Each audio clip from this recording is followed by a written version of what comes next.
Hey, magandang tanghali po sa inyo. Kapag tanghalian na ba tayo? Kumusta po kayo? Mabilis lang po na updates mula sa akin. Yung mga i-discuss ko po sa inyo ngayon, ito rin po yung madalas na itatanong sa akin. So para mas marami po ang makrinig, inabuti ko po mag-Facebook Live ngayong tanghali. Hindi lang po ako nakapag-Facebook Live kanina umaga dahil tiningnan ko pa po yung mga common questions at may mga diniscuss din ako sa aking staff. So ngayon pong lunch break natin, uh, try ko lang din. Ngayon lang ako nakapag-Facebook Live ng lunch break. Okay, marami-rami na po yung mga kasama natin ngayon. Again, happy Monday. Sana po ay lahat tayo ay nananatiling ligtas at malusog. Napakahirap po ng sitwasyon natin sa ngayon. Mataas pa rin at tumataas pa rin ang bilang ng COVID, yung mga variant, ibang klase talaga. Dati, pag may positive sa isang bahay, may chance pa na madalas nagne-negative yung mga kasama niya sa bahay. Pero ngayon, at least yung mga nakakausap ko, pag may isang nag-positive sa bahay, halos lahat nagpa-positive din. Buong household. So, ibig sabihin, kahit anecdotally lang po o kahit na initial findings pa lang natin, talagang mas nakakahawa itong mga variant ng COVID. Kaya kung maingat po tayo dati, dapat doblehin pa natin ang pag-iingat natin sa ngayon. So magsisimula po ako sa medical updates natin, tapos pupunta po ako sa updates dun sa ayuda mula sa nasyonal na pamahalaan, at tapos may other announcement, baka may mga katanungan din po tayo, susubukan ko pong sagutin ang mga katanungan na ito. So simula po tayo, gaya na nabanggit natin, napakahirap na sitwasyon po, ang hirap ng very difficult situation. At narinig naman po siguro natin yung announcement ng Malacanang kahapon, na MECQ po tayo, Modified Enhanced Community Quarantine. So ilang linggo din tayong nasa ECQ. Ngayon po yung MECQ, para sa ordinaryong mamamayan, ganun pa rin naman yun. Stay at home. Maliban lang syempre kung essential travel. So kung papuntang trabaho, okay lang po yun. Kung emergency, okay lang po yun. Kung bibili ng pagkain, pinapayagan din po yun. Pero kung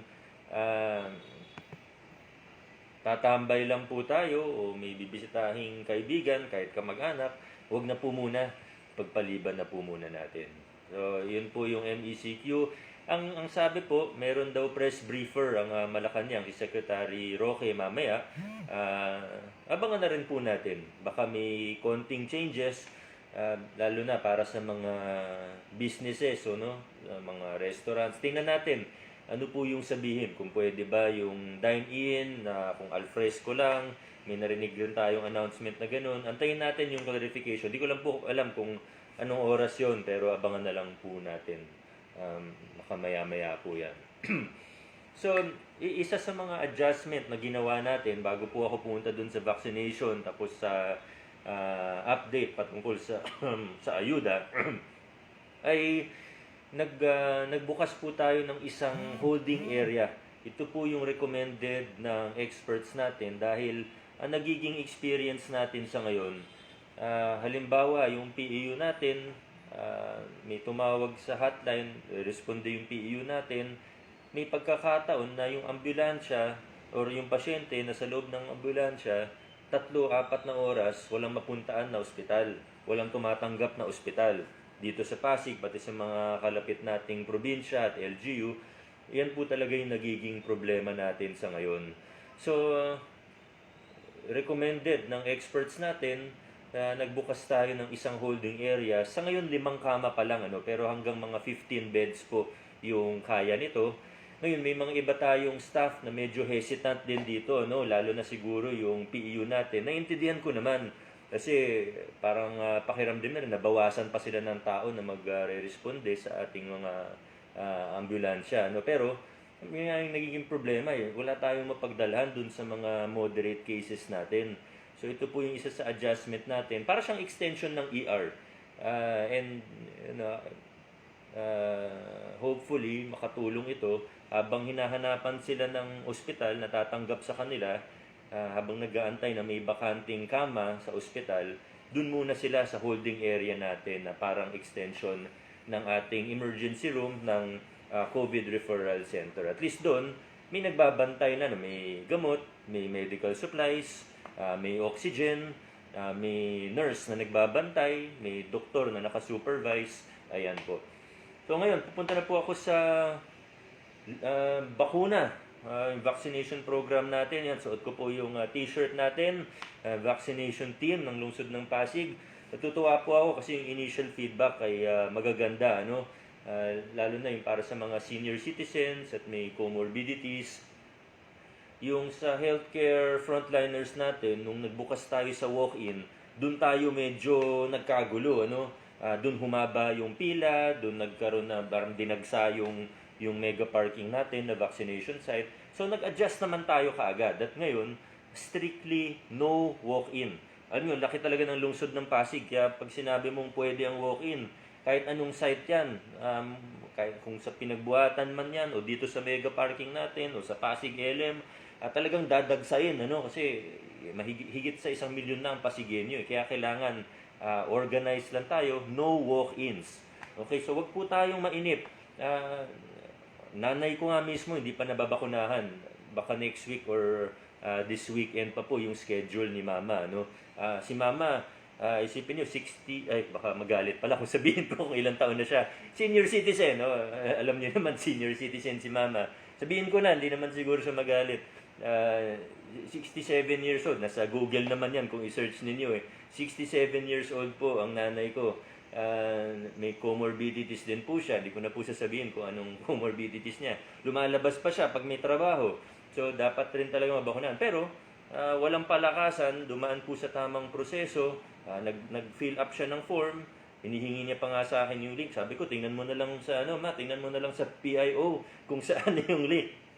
Medyo kinakabahan din siyang mabakunahan. Pero willing na naman siya. So, ito pong ginawa natin by schedule, no? Nanay ko mismo kailangan i-text muna ng ng profiler ng team kung kailan yung schedule niya. So, alam niyo naman, pinipilit natin na maging maayos yung sistema. At natutuwa po ako dahil maraming nagpapadala sa akin. Yung iba, hindi ko kakilala.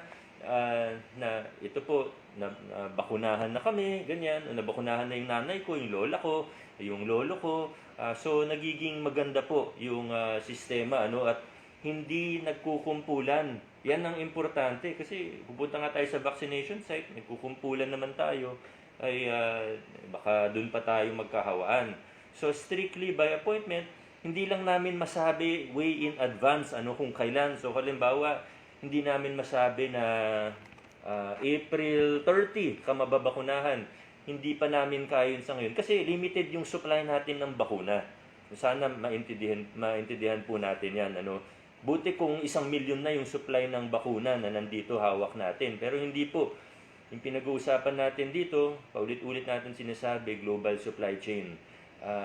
So kung ilan lang po yung dumating sa Pilipinas, ang DOH sasabihin, ito po yung alokasyon, bawat LGU, ito po yung matatanggap. Meron pa naman tayong on hand. Last week, hindi tayo nagmadali, dahil alam naman natin, hindi ganun karami yung supply. So, hindi tayo nagmadali. Siniguro natin na magiging maayos yung sistema. Pag nakikita natin na maayos, pwede nating damihan pa at bilisan pa hanggat merong supply. No? Hanggat merong supply ng bakuna. Sinovac man yan o AstraZeneca, hopefully may iba pang mayor na, may iba pang supply ng bakuna na dumating mula sa abroad. Kasi sa abroad yan mina-manufacture eh. Ang daming posibilidad, ang daming nangyayari. Billion tao ang nag-aagawan para sa bakuna. At, so, hopefully, ayan. Again, natutuwa po ako pag may mga nagsisend po sa akin ng mga pictures. Alam nyo, lalo na, may record pala tayo, 92 years old. nabakunahan, 92 years old. Nag-qualify siya dun sa sa mga so okay po. So may isa lang po akong pakiusap sa inyo. Ito na rin, reminders na rin dun sa mga guidelines natin, Tingnan lang natin dun sa sa page ng PIO for reminders kung saan pwede mag-sign up kung hindi pa kayo na profile. May face-to-face profiling din tayo na nagaganap sa ngayon. So iba-iba sinusuyod natin para makasiguro na lahat ay talagang makakasama dito, lalo na yung senior citizens at yung may mga comorbidities natin. So nabanggit ko nga kanina, may mga nagsisend sa akin ng picture, pero alam nyo, nagpapasalamat ako doon. Minsan kasi pag kami tato, bawal magpa-picture, bawal magpaturok sa braso. Hindi pwede sa tattoo site yung injection eh. So minsan may nagpapadala sa akin, parang nakadalawa na yata, may nagpapadala sa akin, picture nila, binabakunahan sila sa puwet.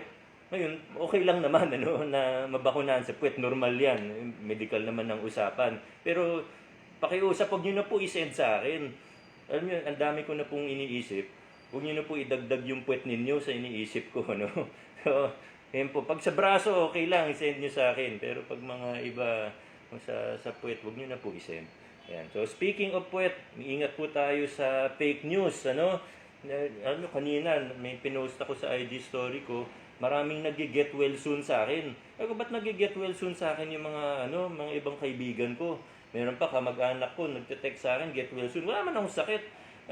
So, yung pala, may nag-post, picture ko noong 2017, hindi pa ako mayor noon, nung inoperahan ako sa tuhod, 2017 pa po yun. So, magaling na po ako. Yun nga, yung ganun, medyo harmless, wala naman nangyaring masama.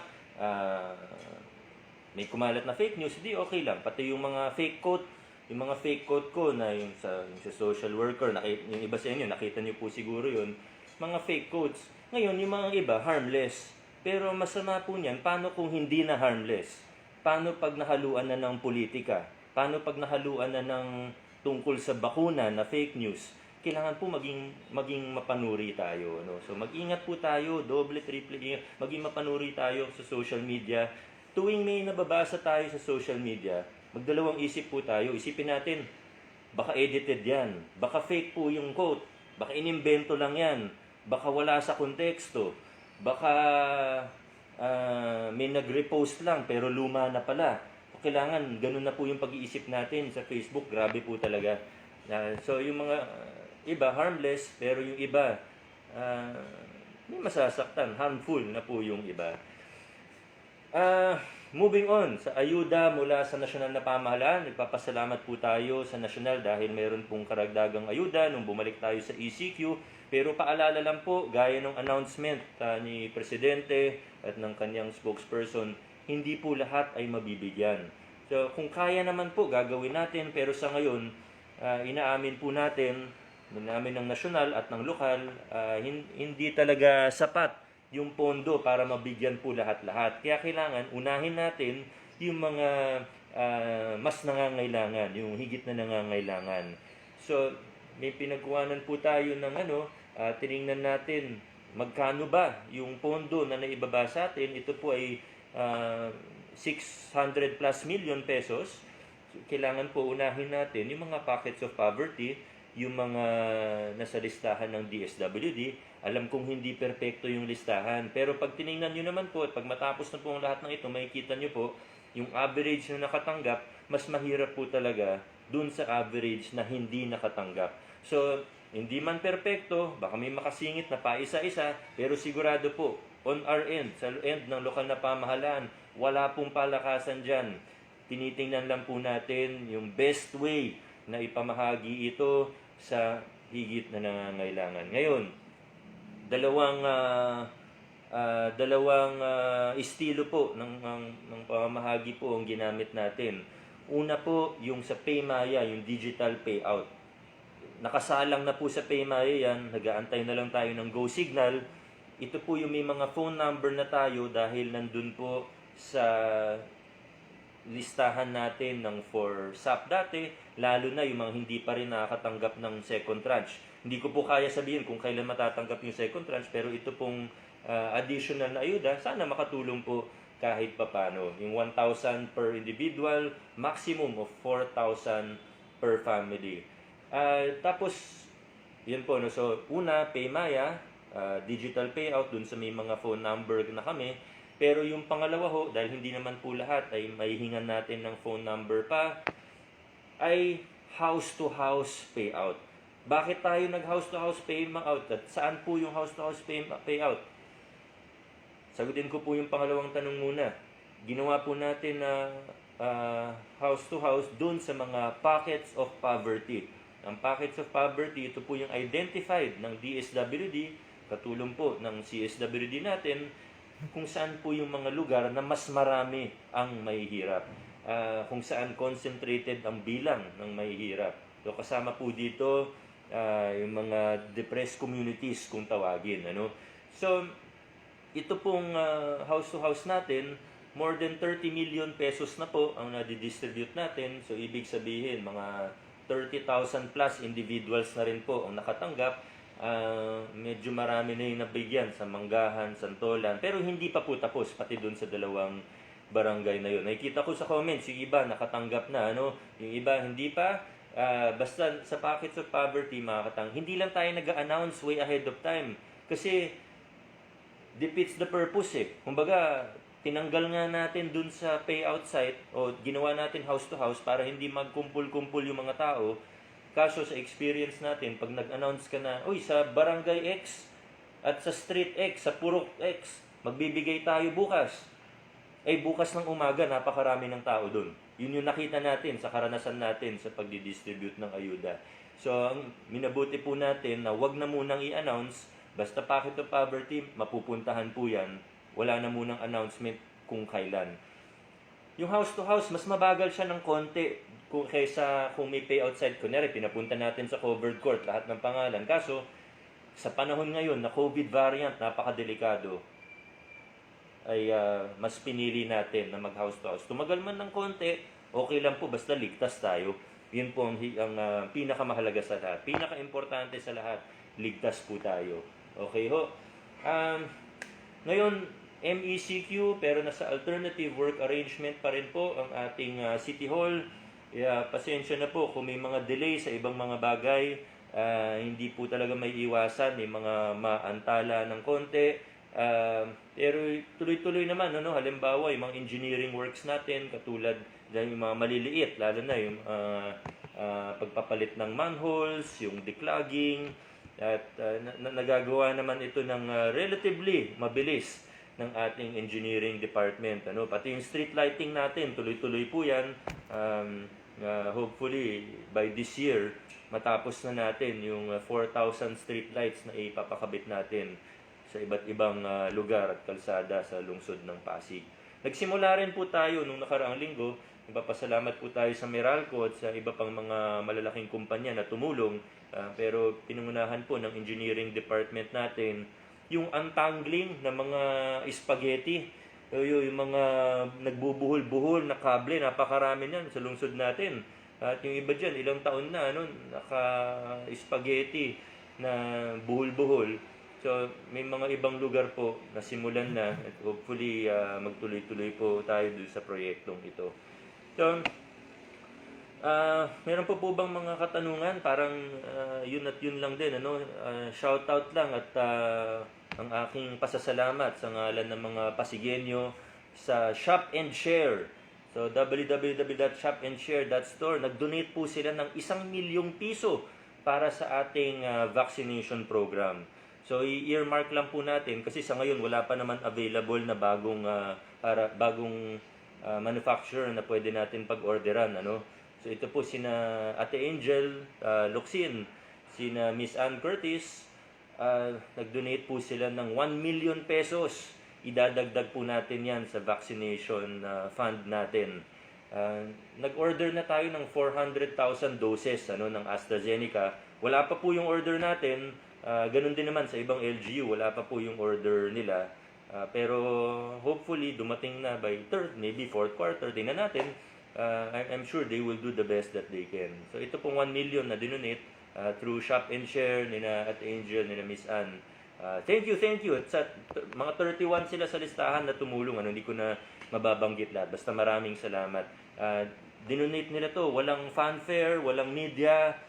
Hindi nga kami nagkita. Iniwan lang nila yung cheque at i-resibuhan na lang natin. So, thank you. Sa lahat ng iba pang tumutulong at nagmamalasakit, alam ko man o hindi, of course, lalo na sa mga healthcare frontliners natin at sa iba pang frontliners, yung mga nag-house to house dyan.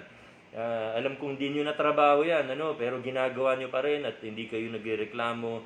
Thank you, thank you. Ingat po kayo. Kailangan ko na pong putulin tong FB Live dahil alauna na po at meron pa po ako meeting. 3 minutes late na po ako sa meeting ko, kaya ayan po. Ingat po kayo. God bless you po. Stay safe always.